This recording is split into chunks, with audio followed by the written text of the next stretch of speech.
हवा और उसकी विशेषताएं। मैं हर जगह धरती पर मौजूद हूँ और मैं चलती रहती हूँ। आप मुझे देख नहीं सकते क्योंकि मैं किसी रंग की नहीं हूँ। क्या आप सभी ने मुझे पहचाना? जी हाँ, मैं हवा हूँ और मैं आप सभी के जीवन में महत्वपूर्ण भूमिका निभाती हूँ। क्या आप सोच रहे हैं कि ये कैसे संभव है? आइए, मैं आपको उत्तराखंड के एक छोटे से गांव में ले चलती हूँ, जहाँ अंजू और आशु अपने पिताजी के साथ एक मेले में जाने के लिए तैयार हो रही हैं। इस वीडियो का उद्देश्य हवा के विभिन्न पहलुओं को समझना है। आओ बच्चों, जल्दी करो, मेला जल्दी ही बंद हो जाएगा। पिताजी, हम तैयार हैं। मैं अपनी साइकिल पर सवार होकर आना चाहती हूँ। ठीक है। ओहो, यह साइकिल नहीं चल रही है। पिताजी, मैं क्या करूँ? यह साइकिल इसलिए नहीं चल रही क्योंकि इसके दोनों टायर में हवा नहीं है। पिताजी, हवा न होने से टायर क्यों नहीं चलता? जब टायर में हवा भरी जाती है तो टायर फैल जाता है और उपयोग में आता है। ऐसी कई निर्जीव चीजें हैं जिन्हें हवा की आवश्यकता होती है। क्या निर्जीव चीजें वो है जो सांस नहीं ले सकती हैं? हाँ, वे सांस नहीं ले सकती, बढ़ नहीं सकती और चल भी नहीं सकती हैं। अभी चलते चलते बात करेंगे, नहीं तो मेले के लिए देर हो जाएगी। इस साइकिल को यहीं छोड़ दो। बच्चों, क्या आप उन निर्जीव चीजों को सूचीबद्ध कर सकते हैं जिनके अंदर हवा होने पर ही वो उपयोग में आएंगी? पिताजी, जिस प्रकार हम मनुष्यों को सांस लेने के लिए हवा की आवश्यकता होती है, क्या उसी प्रकार जीव जंतु, पेड़ पौधों को भी होती है? पौधों, जानवरों और मनुष्यों जैसे जीवित प्राणियों को जीवित रहने के लिए हवा की सबसे ज्यादा आवश्यकता होती है। वायु हमारे अस्तित्व के लिए अति आवश्यक है। अच्छा। बच्चों, हम मेले में पहुंच गए हैं। जाओ और उन झूलों पर खेलो। ये पैसे ले लो, मैं जाकर कुछ गुब्बारे और मोमबत्तियां खरीदूंगा और तुम दोनों को हवा के गुणों के बारे में और बताऊंगा। बच्चों, घर पर ये प्रयोग करके देखें। एक पौधा लें और 4 दिनों के लिए बाल्टी के द्वारा उसे ढक कर रख दें और फिर उसका परिणाम देखें। आप दोनों को झूलों पर मजा आया होगा। आओ, अब हम घर चलें।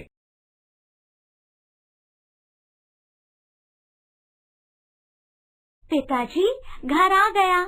अब बताइए कि आप ये गुब्बारे क्यों लाए हैं? मैं जानने के लिए उत्साहित हूँ। मैंने कुछ प्रयोग दिखाने के लिए ये गुब्बारे और मोमबत्तियां खरीदी थीं। मैं इन दोनों गुब्बारों में हवा भरूंगा।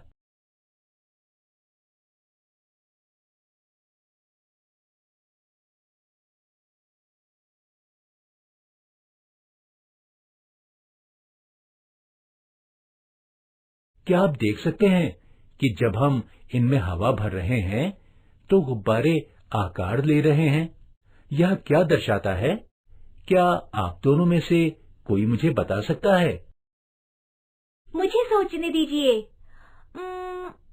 क्या इसका मतलब है कि हवा गुब्बारों को आकार दे रही है? हाँ, तुम बिल्कुल सही कह रही हो।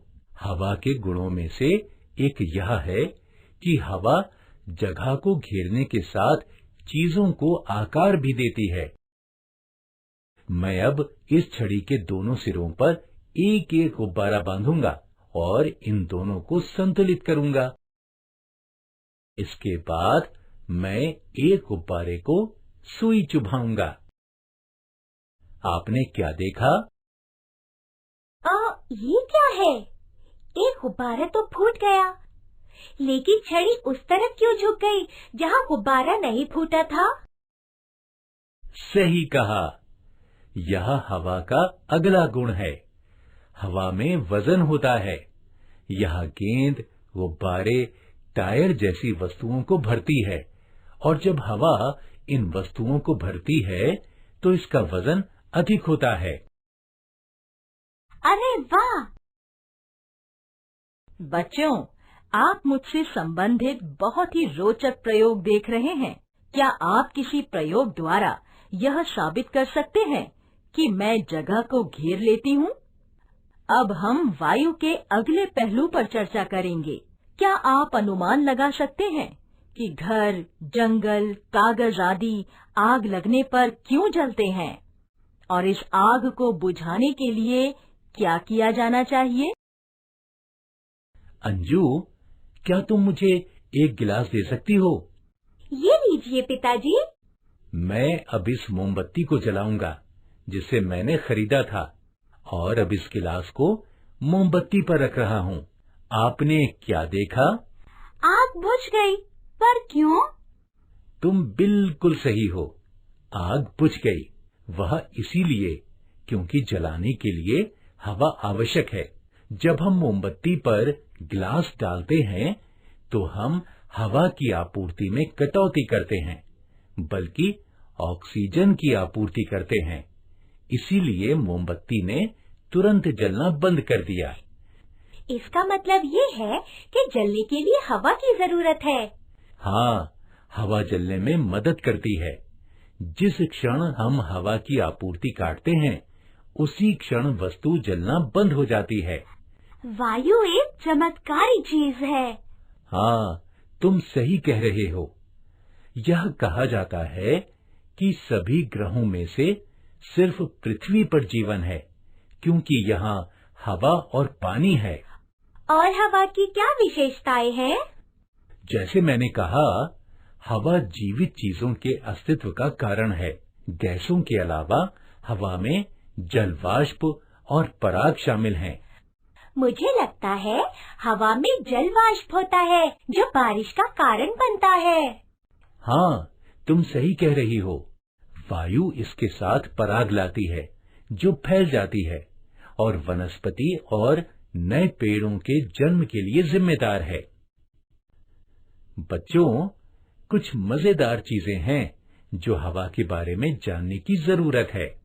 वो क्या है? जब खाना गर्म है तो तुम क्या करते हो? हम गर्म खाने को फूंकते हैं ताकि ये ठंडा हो जाए और फिर हम खा सके। सही है। सर्दियों में अगर आपको ठंड लग रही है तो आप क्या करते हैं? हम अपने हाथ मुंह के पास रगड़ते हैं और गर्म हवा फूंकते हैं।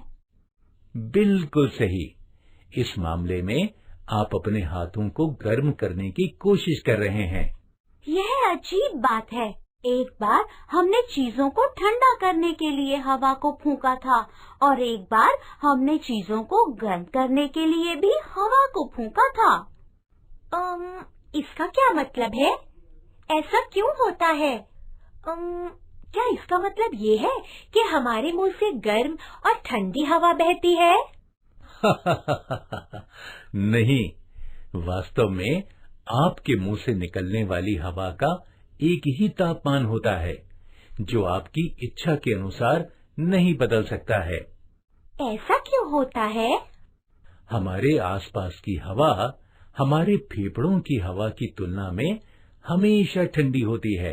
जब हम अपने मुंह से हवा उड़ाते हैं तब बहुत सारी परिवेशी वायु इसके साथ मिल जाती है। इसका परिणाम यह होता है कि वस्तु पर गिरने वाली हवा ठंडी हो जाती है। तो फिर हम खुद को गर्म रखने के लिए गर्म हवा क्यों फूंकते हैं? दूसरी ओर अगर वस्तु को मुंह के पास रखा जाता है तो हवा सीधे उस वस्तु पर गिरती है, जिससे यह गर्म होती है, क्योंकि फेफड़े से हवा गर्म होती है। दिलचस्प है ये बातें। हाँ, हवा से संबंधित बातें काफी दिलचस्प हैं। मुझे उम्मीद है कि आप इस बात को समझ गए होंगे।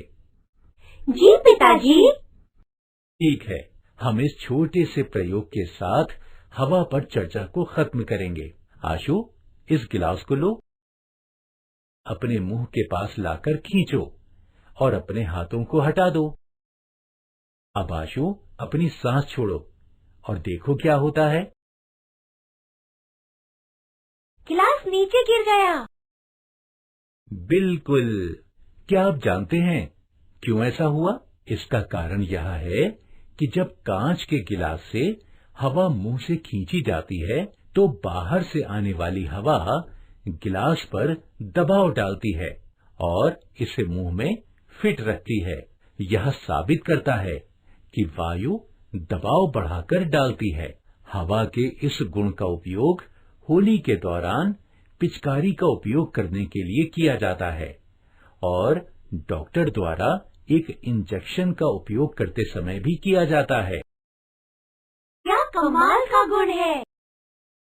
हाँ, वास्तव में मुझे आशा है कि आपने सब समझ लिया होगा जो मैंने कहा था। अब सो जाओ।